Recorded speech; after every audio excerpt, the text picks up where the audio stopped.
Hoje eu gostaria de falar sobre a cultura da excelência. A cultura da excelência. E por que este assunto, queridos? Porque Deus é um Deus excelente. Deus é um Deus extraordinário. Ele é um Deus magnânimo, maravilhoso. E nós, como cristãos, precisamos também buscar a excelência em nossas vidas. E nós sabemos, queridos, que vivemos em uma cultura, principalmente em nosso país, que se acomodou, se acostumou e está feliz com a mediocridade. E aí muitas vezes nós podemos nos questionar e falar assim, nossa, que palavra pesada, mediocridade, né? Porque mediocridade é algo péssimo, é algo terrível. Não, queridos irmãos. Sabe o que significa mediocridade? Estar na média. E muitas vezes, venhamos e convenhamos, sabemos que vivemos em uma cultura do tá bom do jeito que está. Ou então, deixa assim mesmo.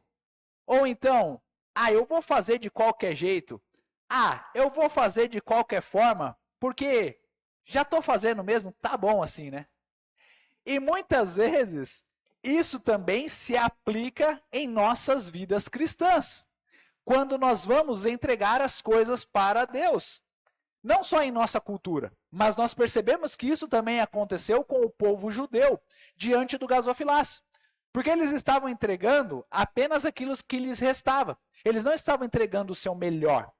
E aí Jesus Cristo veio exatamente ensinar para os seus discípulos que aquela viúva, ela estava fazendo mais para o reino de Deus, apesar da quantia dela ser menor, e os outros estarem entregando quantias maiores, porque aquela viúva entregou o melhor que ela tinha com os recursos disponíveis para ela.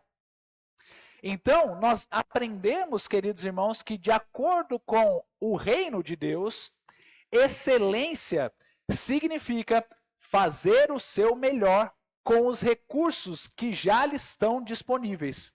Vamos repetir comigo? Fazer o seu melhor com os recursos que estão disponíveis. Amém? E é sobre isso que eu gostaria de falar essa semana. É sobre isso que eu gostaria de falar no dia de hoje. A cultura da excelência. Será que nós estamos procurando ser excelentes naquilo que nós fazemos? Será que nós estamos procurando ser excelentes naquilo que nós nos propomos? Vamos trazer aqui algumas coisas que são culturais nossas. Por exemplo, quantos aqui não estudaram ou muitas vezes continuam estudando somente para passar na prova? Mas isso é algo cultural. Ou seja, tira a nota da média para que você possa o quê? Somente passar. Você não precisa aprender de verdade a matéria, você não precisa reter o conteúdo, só estuda para passar. E isso se aplica em todas as áreas das nossas vidas. Por exemplo, os nossos políticos. Os nossos políticos, muitas vezes, eles fazem todo aquele trabalho, toda aquela coisa, eles são maravilhosos, extraordinários, perfeitos, até o dia da eleição. Depois passa o dia da eleição, ninguém mais aparece para vir dar um oi para a gente, né? Porque isso daí é o quê? A cultura da mediocridade, a cultura do deixa para lá. Tá bom do jeito que tá. Deixa, não tem problema, tá legal assim. Mas nós aprendemos que com a parte de Deus, nós precisamos ser excelentes. Ou nós precisamos buscar a excelência em nossas vidas. Queridos irmãos, significa que nós temos que ser infalíveis. O que é infalível? Aquele que jamais erra? Não, não significa isso.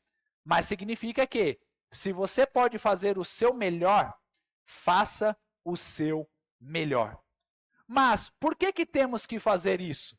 Ou onde está na Bíblia essas coisas que o pastor está falando? E aí eu gostaria de trazer aqui para os irmãos alguns trechos da Bíblia que nos mostram mais a respeito da cultura da excelência e o porquê que precisamos buscar a excelência em nossas vidas. E a primeira lição que nós aprendemos é que nós precisamos buscar a excelência porque Deus é um Deus de excelência. Deus é um Deus de perfeição. Por isso que nós veremos ali em Gênesis capítulo 1, versículo 31 e posteriormente João capítulo 3, versículo 16. Vamos abrir as nossas Bíblias em Gênesis capítulo 1, 31, porque nós vamos ver que o nosso Deus, ele foi excelente em sua criação. Diz assim a palavra de Deus, no versículo 30. E a todos os animais da terra, e a todas as aves dos céus, e a todos os répteis da terra, em que há fôlego de vida, toda a erva verde lhe será para mantimento. E assim se fez. Viu Deus tudo quanto fizera, e eis que era muito bom. Houve tarde e manhã, o sexto dia. Então nós vemos, queridos irmãos, a excelência de Deus já em sua criação. Tudo o que Deus criou é bom e é perfeito. Tudo o que Deus criou é excelente para as nossas vidas. E nós podemos ver a excelência de Deus em sua criação. Eu costumo dizer sempre para minha esposa o quanto aqui em Maricá é bonito. O quanto Maricá tem as suas belezas naturais. São extraordinárias, são maravilhosas. Muitas vezes nós vamos passear ali na Orla do Marine, nós vamos passear ali no Parque Nancy e nós vemos as belezas que existem da lagoa, das montanhas. E quando você analisa essas coisas, queridos irmãos, você sempre vai olhar para a excelência de Deus na sua criação. Você foi criado por Deus. Você foi criado com excelência. Existe um propósito na sua vida. Deus não comete erros na sua criação. É Satanás quem deseja colocar em nossas mentes e em nossos corações que nós somos um erro da parte de Deus. Mas Deus não erra. Deus é excelente em sua criação. Você já conseguiu pensar, queridos irmãos, o que seria de nós sem os nossos narizes? Ou então sem nossas orelhas? Ou então sem os nossos olhos? Ou então sem os nossos pulmões? O que seria de nós? Nós seríamos seres imperfeitos, mas Deus, na excelência da sua criação, na excelência do seu cuidado, Ele criou todas as coisas de uma maneira maravilhosa e de uma maneira extraordinária. Então, o nosso Deus, Ele é excelente. O nosso Deus é maravilhoso, o nosso Deus é extraordinário, queridos. E eu sei que muitas vezes, na rotina do dia a dia, nós nos esquecemos o tamanho da excelência do nosso Deus. Porque muitas vezes nós podemos ficar chateados, tristes, angustiados, aflitos com as coisas que acontecem neste mundo. Mas nós nunca podemos nos esquecer que o nosso Deus é soberano e que o Deus que criou a mim e a você continua cuidando de nós dia após dia e que Ele é maravilhoso em todas as suas promessas, que Ele é extraordinário em tudo aquilo que Ele faz. E Ele não se esquece de nós nenhum só dia. Que coisa extraordinária, que coisa maravilhosa é a criação do nosso Deus. Ele é um Deus de excelência.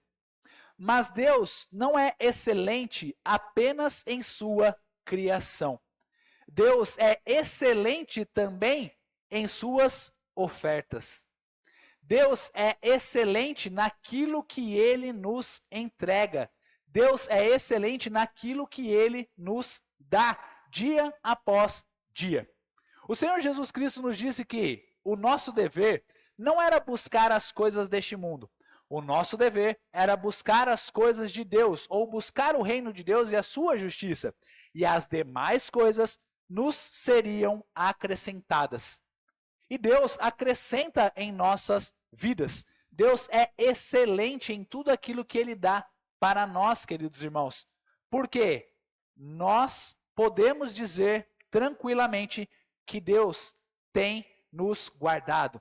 Deus tem nos sustentado, Deus tem nos protegido, Deus tem nos dado o que Ele tem de melhor para as nossas vidas, queridos irmãos. Deus tem o melhor para cada um de nós.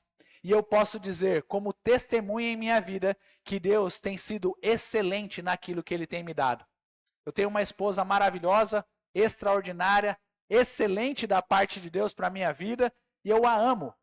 E eu sei que Deus fez isso como o melhor que Ele tinha para a minha vida. E eu agradeço a Deus por isso. A minha esposa também, ela tem um excelente marido, um marido maravilhoso, sem erros, sem falhas, né, amor? Não? Não, melhor não. Não exagera, pastor. Acalma.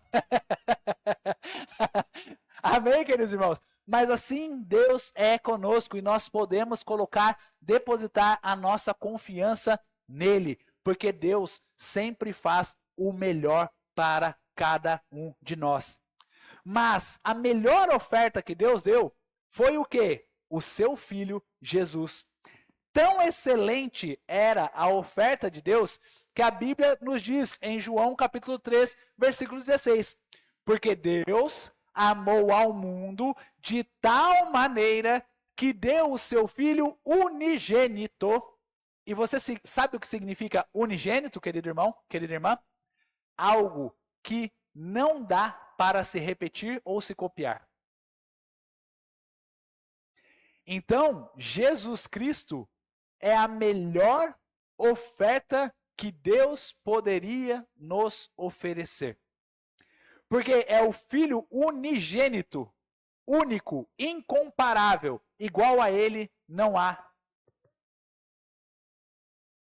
Então vejam a excelência da oferta de Deus em nossas vidas através de Jesus Cristo. Ele entregou o seu melhor. Ele entregou aquilo que tinha de mais primoroso. Vocês sabiam, queridos irmãos, que Deus poderia oferecer animais em troca do seu Filho Jesus pelos nossos pecados? Vocês sabem que Deus poderia oferecer os seus anjos e ele teria pelo menos 2/3 do céu dispostos a entregar a sua vida espiritual, ou seja lá o que for, para glorificar a esse Deus. Mas Deus não entregou animais, Deus não entregou seres humanos comuns, Deus não entregou anjos, Deus entregou o seu melhor para mim e para você, para nos salvar dos nossos pecados. Vocês conseguem entender que os anjos não tiveram o privilégio que nós temos, que foi a entrega do Filho de Deus para morrer naquela cruz e nos perdoar dos nossos pecados? Deus é excelente e perfeito em tudo aquilo que ele se propõe. A segunda lição que nós aprendemos é que, além de Deus ser excelente em tudo aquilo que ele faz, ele deseja de nós excelência. Ele deseja de nós a busca pela excelência. Nós não podemos nos contentar, queridos irmãos, com o comodismo. Nós não podemos nos contentar com mais ou menos. Nós não podemos nos contentar com a idão. O Senhor Jesus Cristo disse em Apocalipse: vocês não estão quentes nem frios, mas porque estão mornos, eu estou a ponto de vomitar vocês da minha boca. O que é isso, senão Jesus Cristo nos dizendo: sejam excelentes na sua vida espiritual, sejam fervorosos em sua vida espiritual, não sejam mornos, porque morno significa estar na mediocridade. Morno significa estar na zona de conforto. Morno significa que você tá ali, tá bom, né? Tá bom do jeito que tá. Tá bom, tô ali, nota 6, 7 com Deus, ó. E Deus deseja que a gente esteja buscando sempre o 10 em nossas vidas. Existem algumas passagens das quais o Senhor fala no Antigo Testamento a respeito de como as pessoas deveriam servi-lo e de como as pessoas deveriam criar o tabernáculo e, posteriormente, como as pessoas deveriam criar o templo. Os irmãos já leram as partes do Antigo Testamento em que o Senhor vai falar sobre o tabernáculo e sobre o templo? Deus, para criar o templo ou para criar a arca, ele coloca padrões, ele estabelece padrões de criação e padrões de excelência. Deus fala para eles que se eles fossem usar ouro, precisava ser um ouro puro. Não era qualquer tipo de ouro. Deus vai ensinar para eles que as coisas que deveriam ter no templo deveriam ser de ouro. Que as coisas que eles fossem usar de madeira precisariam ser de uma madeira específica, que era o cedro. Ou seja, tamanha a excelência que Deus exigia do seu povo no Antigo Testamento. Das suas construções no Antigo Testamento, das suas coisas no Antigo Testamento. Porque Deus sempre exige de nós de entregarmos e fazermos o nosso melhor para Ele, porque Ele já fez o melhor dele por nós, queridos irmãos. Existem outras duas passagens que eu gostaria de compartilhar, que estão em Jeremias 48, versículo 10. Vamos ler? Jeremias 48, 10 diz assim: Maldito aquele que fizer a obra do Senhor relaxadamente. Então, o que o Senhor está falando aqui? Que as pessoas que receberam uma ordem de Deus e não o fizeram da maneira adequada, eram pessoas que eram malditas, eram pessoas que sofreriam a ira de Deus por não fazerem de uma maneira correta, por fazerem relaxadamente aquilo que elas se propuseram ou aquilo que elas receberam da parte de Deus para fazer. Foi assim com o rei Saul. Quando Saul foi determinado rei pelo Senhor, e o profeta Samuel disse para ele: olha, você vai vencer os amalequitas e você vai destruir tudo, você vai matar tudo a respeito dos amalequitas, você não vai guardar nada para a gente, porque tudo que é dos amalequitas é maldito. Aí o que Saul fez? Ele foi, mas ele não fez a obra por completo. Ele foi, venceu a guerra, mas ele guardou os espólios para si próprio e para o povo. Ele guardou as cabras, os bodes, ele guardou os rebanhos dos amalequitas, porque ele queria ficar com as riquezas que era da guerra. Aí quando Samuel foi visitar Saul, ele só ouviu um mugido de boi. Aí ele falou assim: Saul, eu estou ouvindo boi aí. Eu não falei para você destruir todas as coisas? Aí Saul, muito inteligente, Saul muito malandro, Saul muito brasileiro, deu o jeitinho dele, né?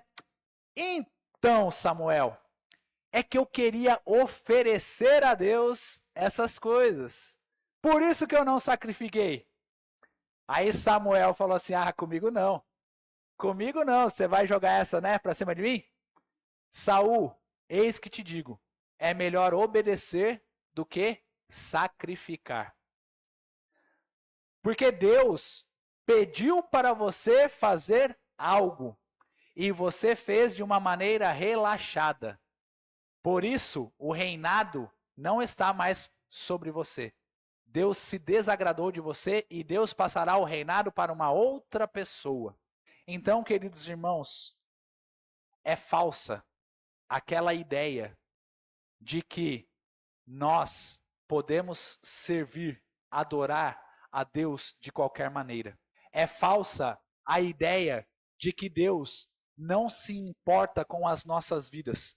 É falsa a ideia de que Deus já tem coisa demais para se preocupar nesse mundo e Ele não tem que se preocupar com a sua vida da maneira que você está vivendo ela. Porque Deus é um Deus grandioso. Deus é um Deus soberano, extraordinário. E Deus é um Deus onipresente, onisciente, que conhece todas as coisas e está presente em todos os lugares. O mesmo Deus que está cuidando das nossas vidas aqui, está cuidando da vida de pessoas na África, na Ásia, em todos os lugares do mundo. E Ele se preocupa com a qualidade daquilo que nós estamos entregando para Ele. Um outro trecho das Escrituras se encontra em Lucas, capítulo 17, versículo 10. O Senhor Jesus, nessa passagem, ele está falando a respeito da servidão. Ele está falando a respeito de nós sermos servos.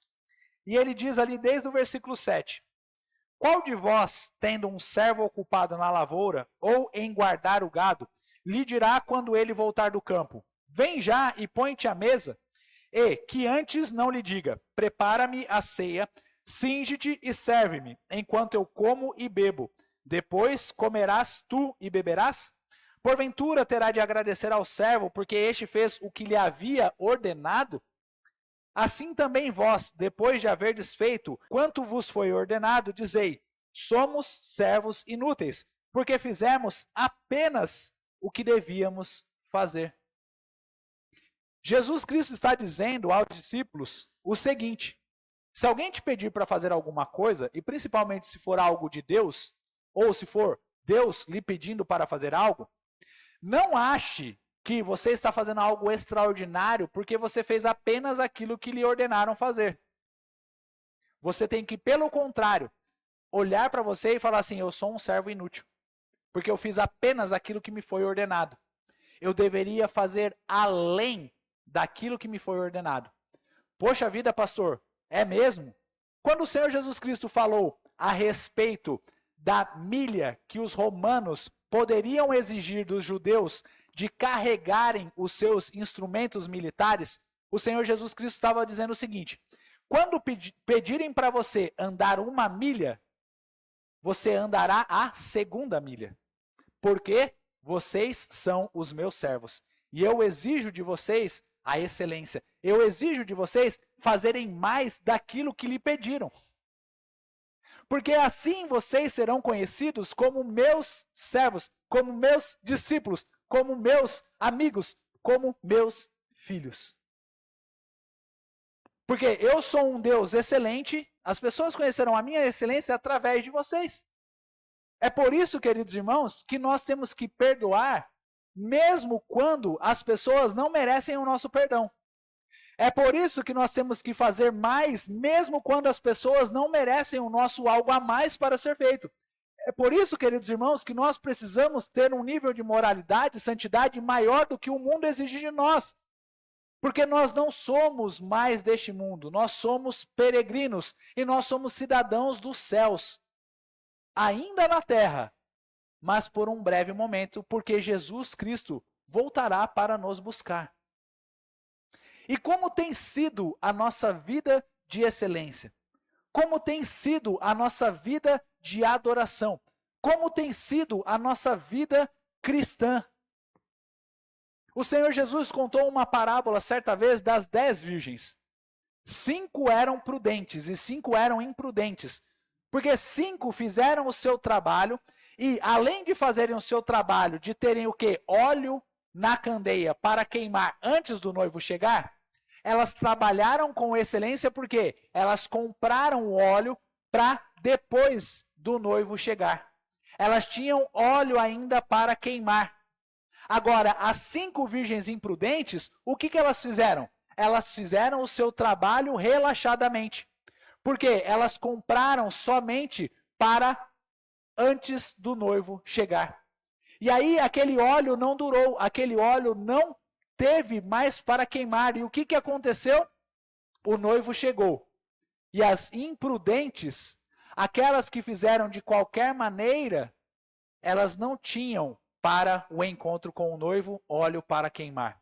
E uma vez que nós aprendemos e vemos essas lições, o que nos resta?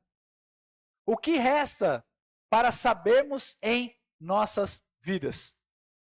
E é a terceira lição que eu gostaria de compartilhar esta noite, que é a de busque a excelência em tudo aquilo que fizer. Vamos abrir a 2ª carta aos Coríntios, capítulo 8, versículo 7. O apóstolo Paulo dizendo aos coríntios como eles haviam se destacado em todas as coisas que eles estavam fazendo. Mas o apóstolo Paulo queria que eles se destacassem também na parte das contribuições.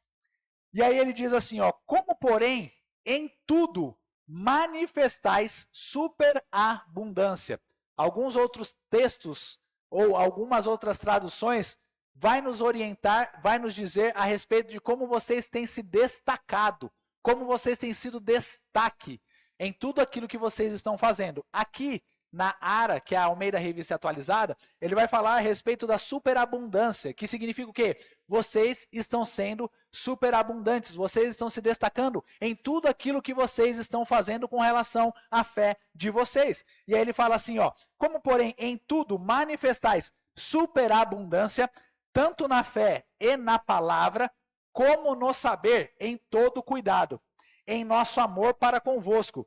Assim também abundeis nesta graça. Que graça que era essa? A graça da contribuição com aqueles que precisavam continuar pregando o evangelho. Então ele está falando o seguinte, olha, vocês são excelentes naquilo que vocês estão fazendo. Até agora, vocês têm sido excelentes na fé, vocês têm sido excelentes na palavra, vocês têm sido excelentes no saber e no cuidado conosco, no amor que vocês têm por nós. E eu desejo que vocês sejam excelentes também nas contribuições, ou naquilo que vocês estão se propondo fazer, de contribuir para a obra de Deus. Ou seja, seja excelente em tudo aquilo que você fizer. Então, queridos irmãos, eu sei o quanto é difícil nós sermos excelentes ou buscarmos fazer o nosso melhor em tudo aquilo que nós fizermos. Mas é Deus quem nos dá forças, é Deus quem nos dá graça, é Deus quem nos ajuda a buscarmos a excelência se nós assim propusermos em nossos corações.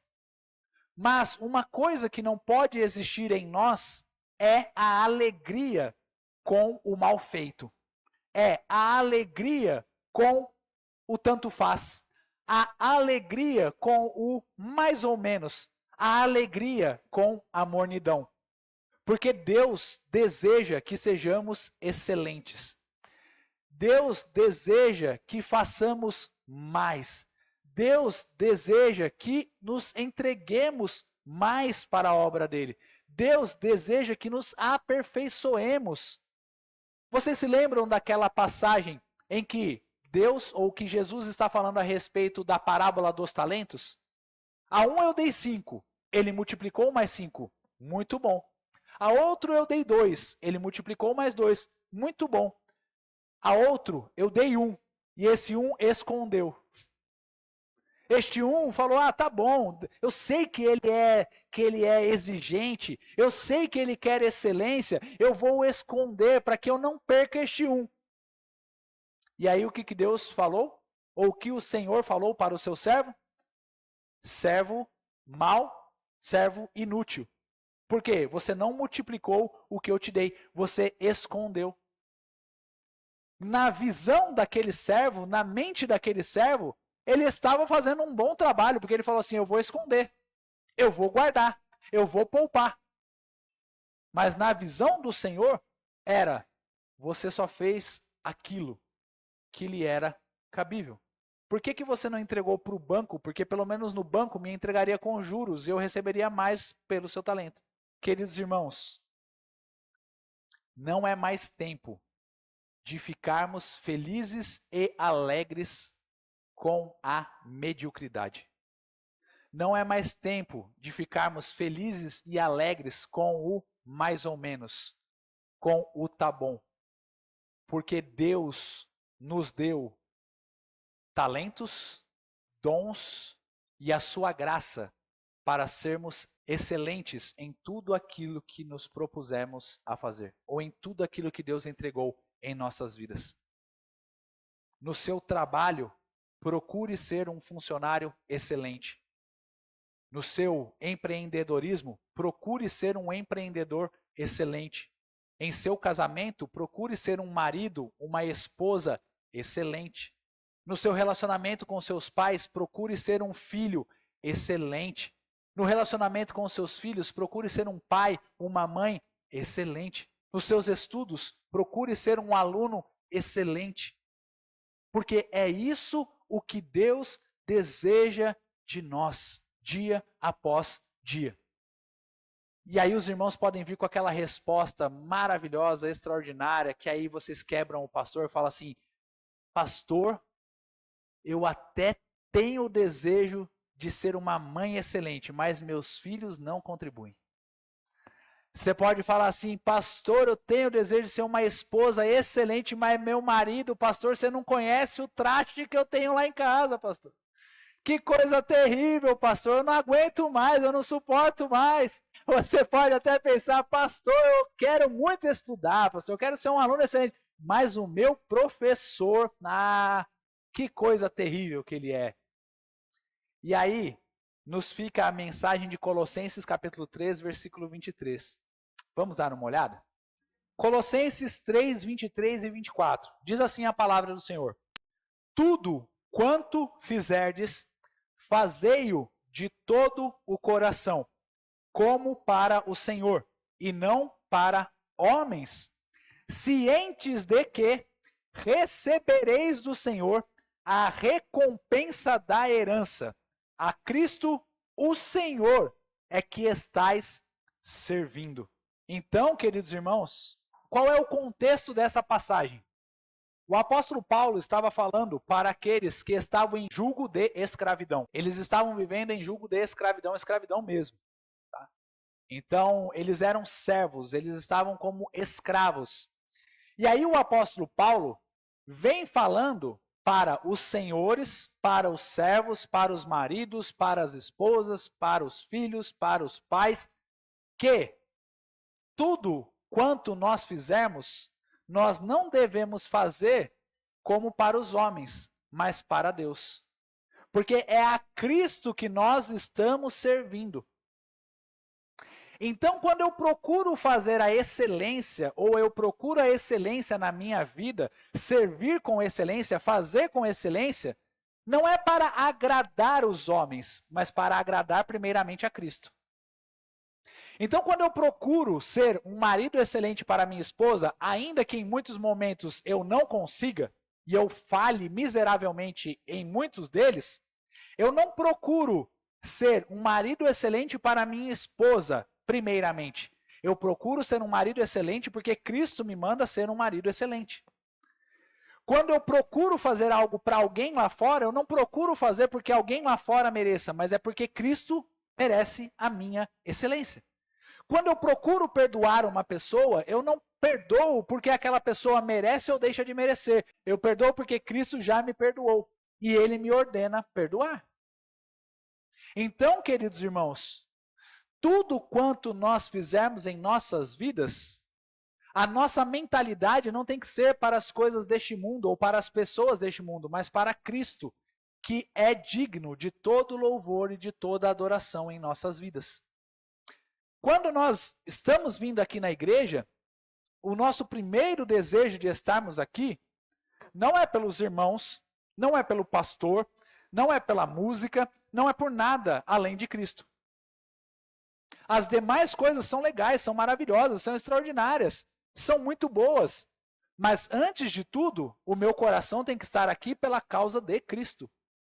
Porque tudo que nós fazemos é pela causa de Cristo. Se o meu patrão me trata mal, eu não estou servindo ao meu patrão, estou servindo a Cristo. E através do meu serviço de excelência, eu posso ganhar essa alma para Cristo. E assim, sucessivamente, em todas as áreas das nossas vidas, queridos irmãos. É por isso que nós precisamos buscar sempre a excelência em nossas vidas. Ainda que estejamos inseridos em uma cultura em que está bom do jeito que está, nós não podemos nunca nos sentirmos satisfeitos e felizes com este tipo de pensamento.